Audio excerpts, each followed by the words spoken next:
Les amis, c'est Kazin, j'espère que vous allez bien et on se retrouve pour la vidéo du soir, de la nuit, de que sais-je encore. Et franchement, je suis pas content, évidemment. Programme de ce qu'on va discuter aujourd'hui. Donc il y a enfin, il y a plein de choses qui ont chuté, enfin plutôt bon, qui sont sorties, hein, pas chuté, mais euh, les, euh, les cartes comme ça, voilà, avec le dresseur.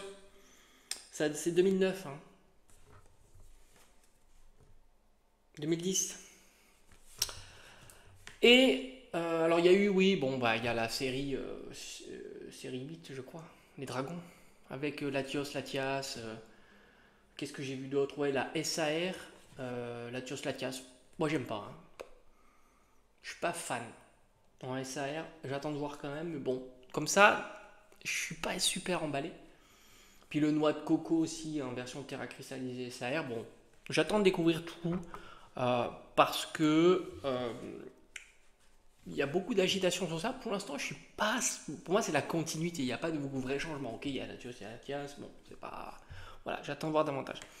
Et puis, les petites cartes dresseurs, on va en parler évidemment. Je te mettrai quelques petites illustrations de ce qui est sorti. Puis le Reshiram, donc je me suis planté évidemment, avec N, qui là aussi, c'est sympa, mais on en parlera de tout ça, parce que ça devrait arriver pour 2025. Et oui, déjà 2025. Et puis bon, 2025, ça va être, je crois, la fin de EV. Et on attend surtout 2026, qui sera aussi les 30 ans. 30 ans Pokémon. Mais avant tout, on va parler juste par rapport à un petit commentaire qui avait été mis sur le fait que les cartes Gold valent pas cher. Bah oui, en fait, et c'est ce que je dis souvent d'ailleurs, hein, c'est le prix d'une carte, c'est absolument pas sa rareté, parce que les cartes Gold, grosso modo, c'est aussi difficile à faire tomber qu'une SAR, une alternative ou un truc comme ça. Et c'est vrai que tu t'aperçois qu'au final, elles valent que dalle. Et elles valent que dalle, hein. Les cartes gold objets, alors ça dépend lesquelles évidemment. Il peut y avoir des cartes gold qui sont un peu plus chères que d'autres, peut-être parce qu'elles sont jouées dans des decks qui sont esthétiquement plus sympas qu'une carte qui pourrait être le même item mais moins jolie. Mais c'est vrai qu'en règle générale, bah, je l'ai vu, hein, tu prends le Mew par exemple, Mew Gold de 151, qui est pourtant en série de dingo, ultra populaire, Pokémon ultra populaire, c'est 15 balles. Beaucoup moins cher que la full art parce que beaucoup moins sollicitée et voilà, tout simplement elle tombe beaucoup plus difficilement. La full art, j'en ai eu 4 ou 5 je crois en ouverture. Euh, et c'est vrai que les full art tombent quand même plus facilement, beaucoup plus facilement que les gold, je pense qu'on est tous d'accord sur ça. Et pourtant bah, son prix est 2 fois 3 fois moins cher que la carte gold, enfin que la carte full art. Et bah, parce que tout simplement elles sont pas demandées, et c'est ça qui est très important de comprendre, c'est que le prix d'une carte, contrairement à ce qu'on voudrait faire croire, c'est pas du tout sa rareté. Mais alors pas du tout, du tout, du tout. La preuve, les full art 251 sont hyper communes, très facilement à faire tomber, quelle que soit la full art. Et pourtant, elles valent toutes très cher, parce qu'elles sont beaucoup, beaucoup, beaucoup, beaucoup demandées.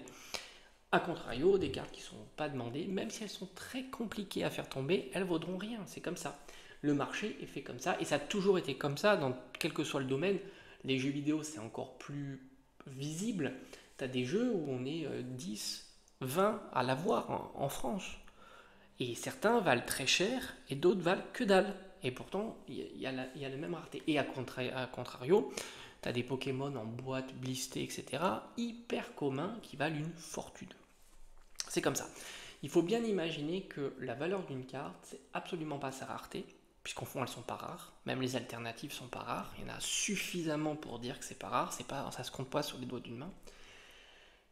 Même en état exceptionnel, c'est le problème d'ailleurs de toutes les séries récentes, parce que c'est pas la même chose pour les séries anciennes, mais les séries récentes c'est exactement comme ça. Et par conséquent, une carte pourrait complètement s'écrouler si un jour tout le monde s'en fout. Voilà, ça c'est évident.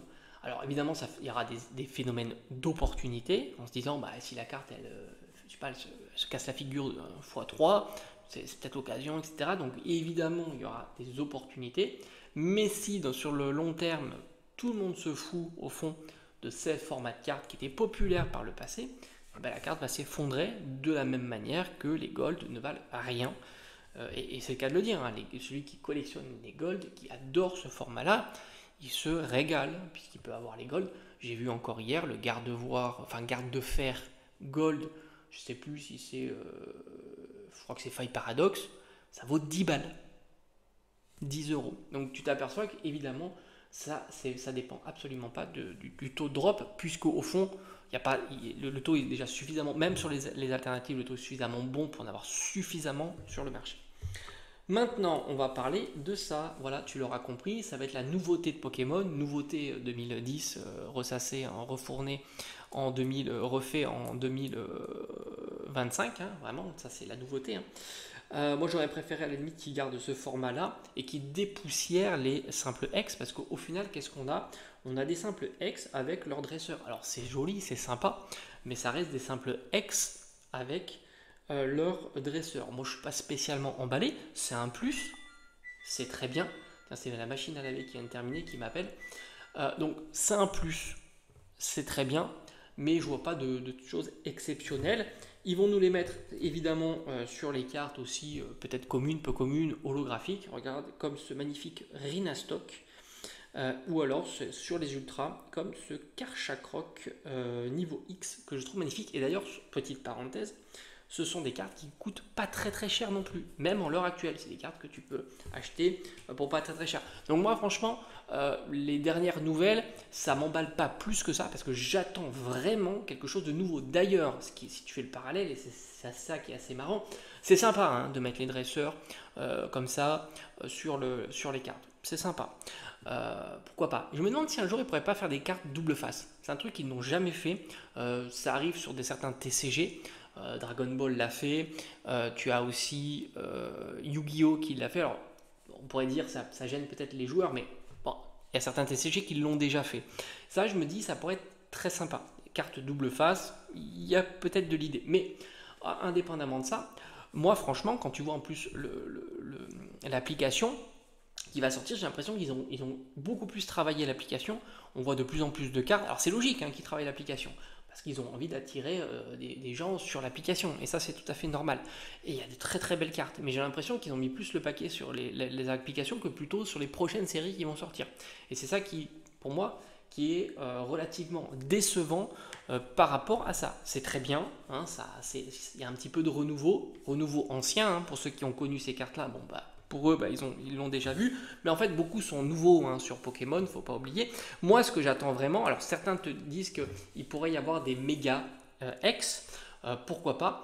Mais moi, ce que j'attends vraiment, c'est les cartes un petit peu escouade, texturées évidemment, parce que là aussi, N. Alors N avec Reshiram, c'est très sympa. Hein, on retrouve un peu les duos. Et là, encore une fois, on l'a déjà vu. Hein, les TG avec leur dresseur, on les avait déjà vus aussi. Donc, rien de super nouveau. Et qui plus est, si on a des cartes texturées avec dresseur, ce sont les TG alternatifs texturés comme on a pu voir aussi sur les 4 dernières séries de épée bouclier.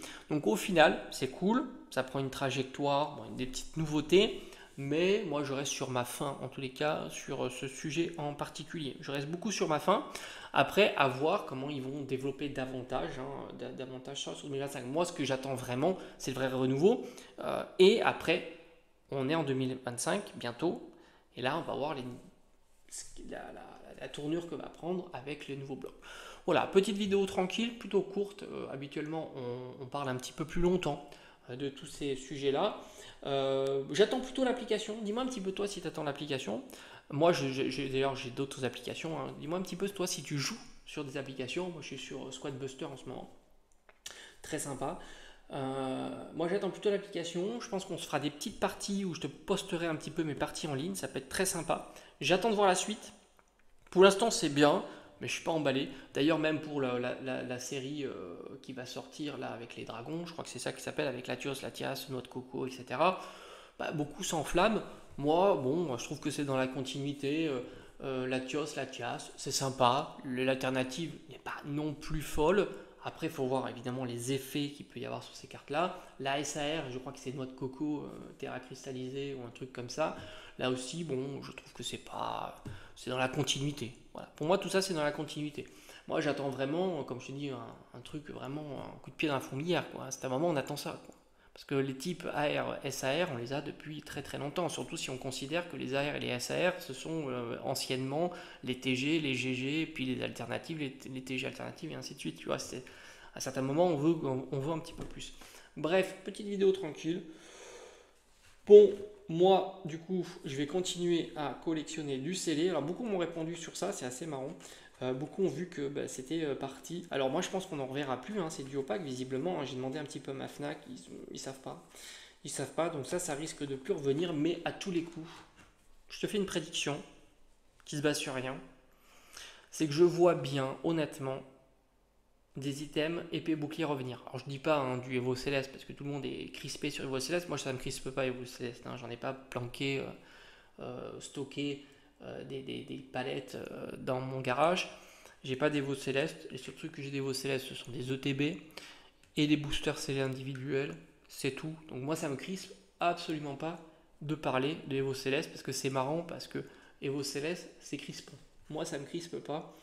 Et à tous les coups, il y aura du épée bouclier en 2025. Je vois absolument pas le problème à avoir du épée bouclier en 2025. On en a eu en 2024, on en a eu en 2023, on en a tout le temps. Donc pour moi, tout ça est plutôt sensé. Et d'ailleurs, si tu regardes dans les anciennes séries, les anciens blocs, XY, Soleil et Lune, épée bouclier, on a toujours eu du recyclage d'anciennes séries. Rappelle-toi XY, il a même sauté une série. Hein. Il est passé de XY, Soleil et Lune, épée bouclier. On avait du XY sur du épée bouclier, du XY sur du épée bouclier.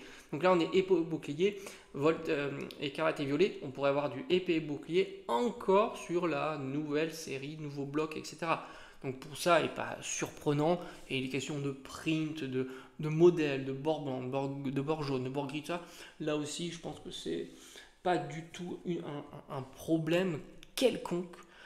Est-ce que si ça veut, ils ont un hangar où ils ont printé par avance des millions de boosters. Franchement, on n'en sait rien. Et surtout, moi je pense bien que leur ligne commerciale, Asmodée, Pokémon, peu importe, la ligne commerciale, elle est tenue secret. Mais si tu lui envoies un message, tu dis est-ce qu'en 2025 il y aura encore ci, ou est-ce qu'en 2026 il y aura encore ci, ils vont te dire quoi? Ils vont pas te dire oui. Tout ça c'est tenu secret. Ils ont un business plan qui doit être tenu secret pour pouvoir justement eux-mêmes jongler sur les paramètres. Et ça paraît logique en tous les cas. Moi je serais acteur dans cette branche-là, c'est ce que je ferais. Je me mettrais des trucs sous le coude en disant bon ben si ça marche pas, c'est dynamique tout ça. C'est dynamique. Maintenant, on verra. Je n'ai aucune information, puisque je considère que les informations ne peuvent pas être communiquées limpidement. Mais c'est ce que je pense en tous les cas, et je pense qu'on verra en 2025, voire même 2026, du épée bouclier. Allez, je te dis à bientôt.